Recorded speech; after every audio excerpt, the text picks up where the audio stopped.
É nosso convidado esta noite o bastonário da Ordem dos Engenheiros. Muito boa noite, Carlos Matias Ramos, Sr. Engenheiro. Obrigado por ter vindo mais uma vez ao grande jornal. Começamos por esta questão da lei que existe desde 2011 e que obriga a que exista uma listagem dos edifícios que contêm amianto. A lei não estava a ser aplicada por falta de verbas? Era esta a razão principal? Não sei exatamente, mas pelos vistos terá sido isso. Mas assim que a comunicação social abordou este problema de uma forma bem evidente, o problema está-se a tentar resolver, como deixam antever as declarações do Sr. Primeiro-Ministro. Vamos lá ver, este problema não é de agora, isto é um problema já muito antigo na identificação de que o amianto é cancerígeno. E, portanto, surge já uma deliberação, uma diretiva da União Europeia datada de 2005, mais propriamente de janeiro de 2005. E desde os anos 60 que a Organização Mundial de Saúde também determina que não se deve construir com amianto. O que é certo é que a grande intervenção de amianto em Portugal surge na década de 70. É na década de 70 que há grande aplicação de peças com amianto, nomeadamente o fibrocimento, e designadamente em escolas daquela que for mostrado na peça. Portanto, aquele tipo de cobertura que ela é relativamente frequente em algumas das escolas. Sr. Engenheiro, quantos edifícios haverá neste momento no país com amianto na estrutura? Eu suponho que ninguém lhe sabe responder. Mas falamos na ordem das centenas, dos milhares? Há das centenas.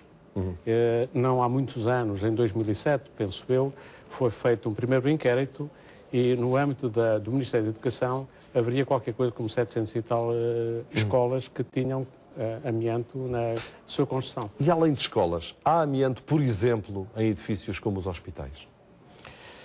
Vamos lá ver, o amianto aparece em muitas componentes, não é só o fibrocimento, quer dizer, há para aí 3.000 produtos que têm amianto. Agora, o problema é a perigosidade induzida pela existência ou não de esse amianto no sítio onde nós estamos, seja nas Então paredes. a pergunta é ao contrário. Acha que há amianto perigoso, por exemplo, em hospitais onde nós vamos todos os dias procurar ajuda médica? Eu não sou capaz de dizer. O que eu posso dizer é que em 2006, por iniciativa da Direção-Geral de Infraestruturas de Saúde, que já não existe, penso eu que essa Direção-Geral, foi feito um inquérito e foi feito, com base nesse inquérito, um programa de intervenção por forma a caracterizar as situações que havia no âmbito do Ministério da Saúde. Portanto, é porque havia. Agora, os resultados desse inquérito não conheço, mas na sequência dessa intervenção, que foi muito bem estruturada, fez-se alguma intervenção por parte da Universidade de Nova Lisboa, que deu origem, inclusive, a uma dissertação de mestrado, que eu tive a oportunidade de ler, que está bastante estruturado, onde que define os procedimentos a adotar para caracterizar a situação de amianto. Dou-lhe um caso concreto. Na creche e na Escola Básica Sara Afonso, em Lisboa, as placas de amianto do telhado estão a ser retiradas durante o período escolar. Isto é ou não perigoso para as crianças que estão a ter aulas? Não deve ser feito isso, porque a perigosidade do amianto é mais no sentido do seu manuseamento. Isto é, a grande perigosidade está associada aos trabalhadores, que trabalham com amianto na perfuração, que emite as tais partículas que, por inalação, se podem acumular por forma a provocar o tal câncer.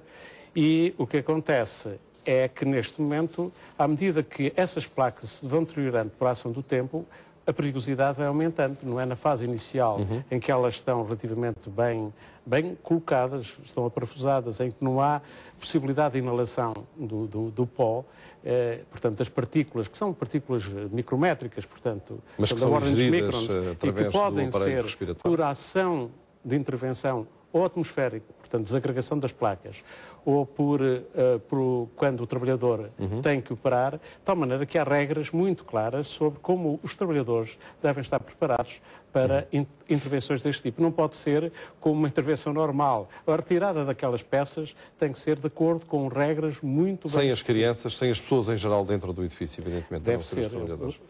Sr. Engenheiro, o Primeiro-Ministro garantia há pouco que o risco para a saúde é reduzido nos edifícios públicos que contêm amianto.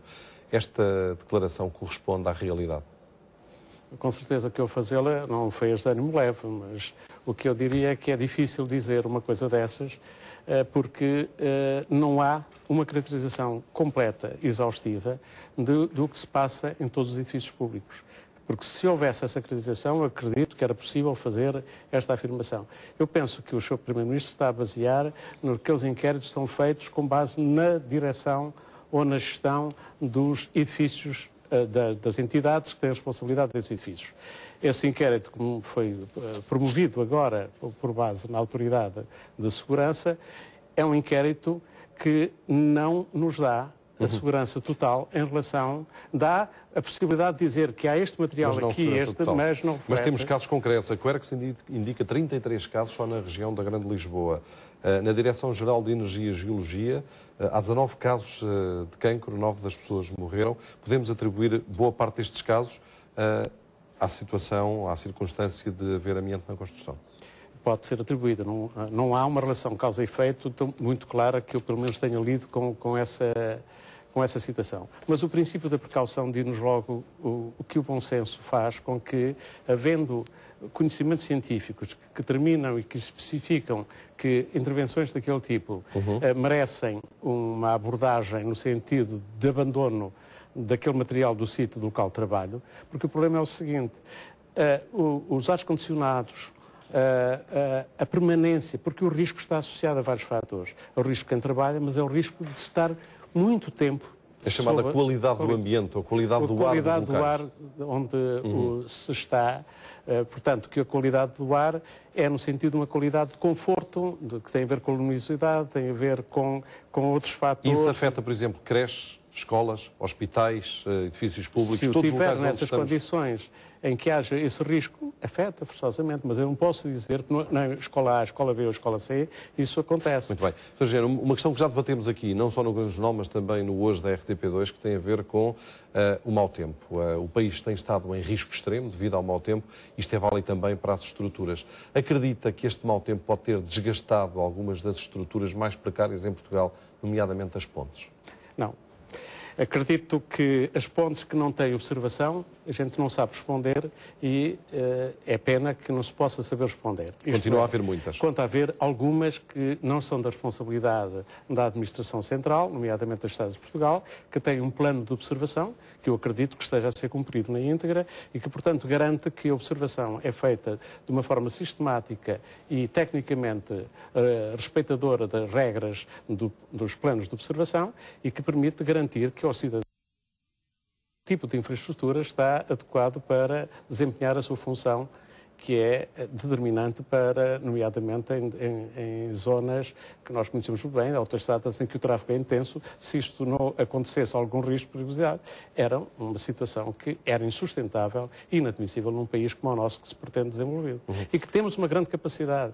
É preciso não esquecer que Portugal tem uma capacidade instalada em termos de projeto de execução deste tipo de obras notável. Veja-se o prémio Freycinet, que foi agora atribuído ao engenheiro Armando Rito.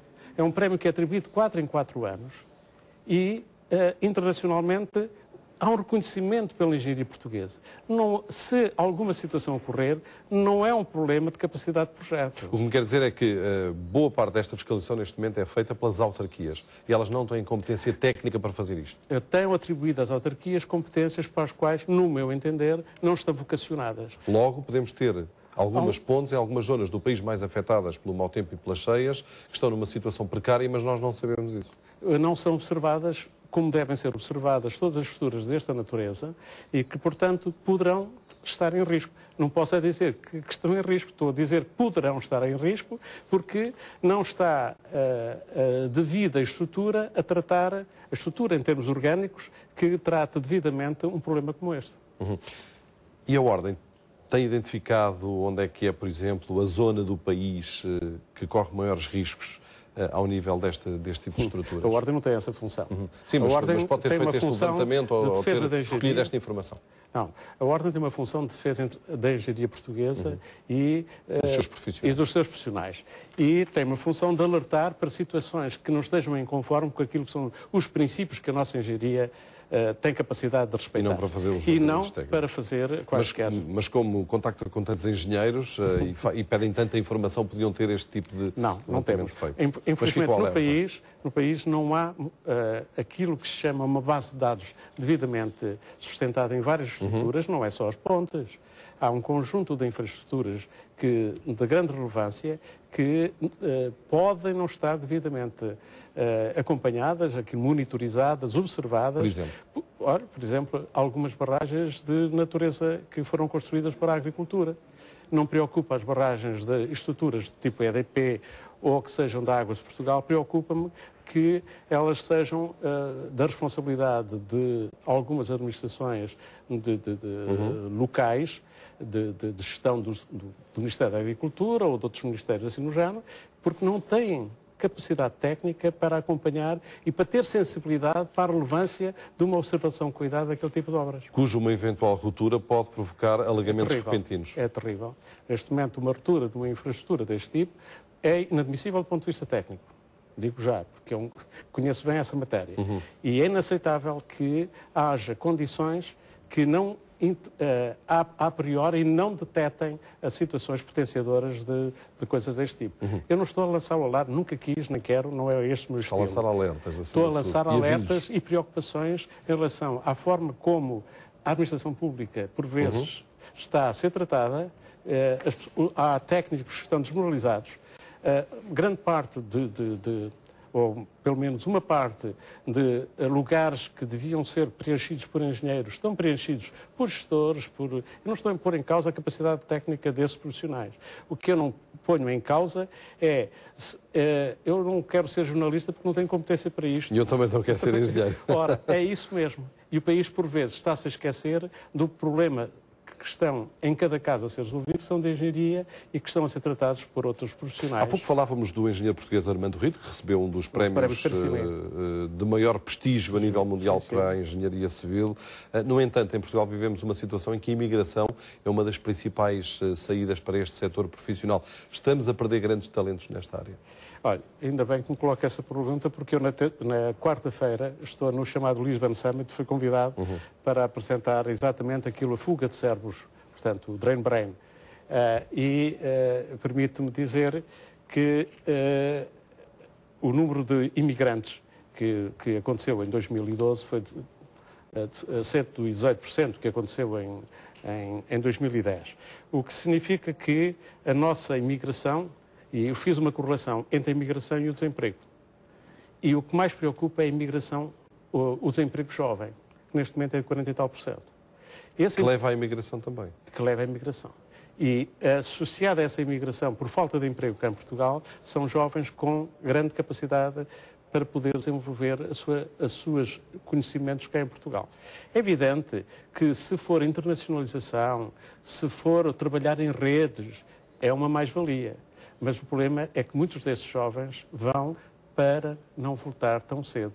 E a não ser que lhes criem condições, o que vai ser muito difícil a curto prazo, e podem não voltar. Porque é uma imigração totalmente diferente que aquela que aconteceu nos anos 60. Nos anos 60, são pessoas qualificadas e também em idade fértil, que têm o problema também relacionado com a quebra da natalidade.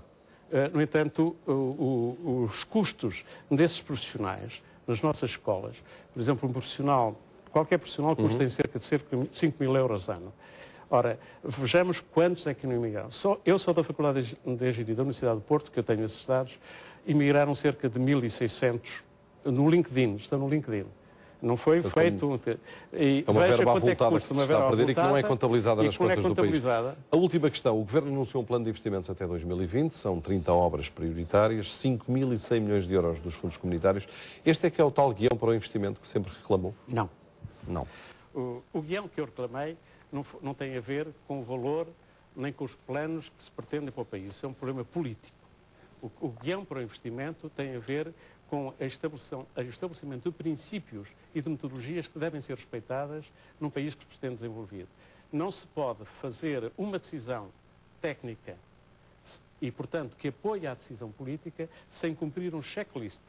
É inaceitável que num país como o nosso se proceda a decisões sobre fazer isto, investimentos públicos, o meu e o dinheiro de todos os contribuintes, sem que se garanta que aquele investimento foi analisado ponto a ponto, em termos de análise custo-benefício, e é aquele investimento o ideal para resolver um problema. Onde eu ia chegar é, mais uma vez, isso não foi feito. Não. O guião que a Ordem desenvolveu, isso sim, e era uma das preocupações, uma das funções da Ordem é essa, é estabelecer critérios e procedimentos administrativos, e em Portugal está-se a escapar àquilo que é desejável. Transparência nos processos, a garantia de que todos os procedimentos são baseados num checklist muito rigoroso, e isto é inaceitável que não se cumpra, e isto incomoda-me como profissional. Sr. Bastonário, boa noite, obrigado mais uma vez por ter vindo ao Grande Jornal da RTP Informação. A costa leste do Estado...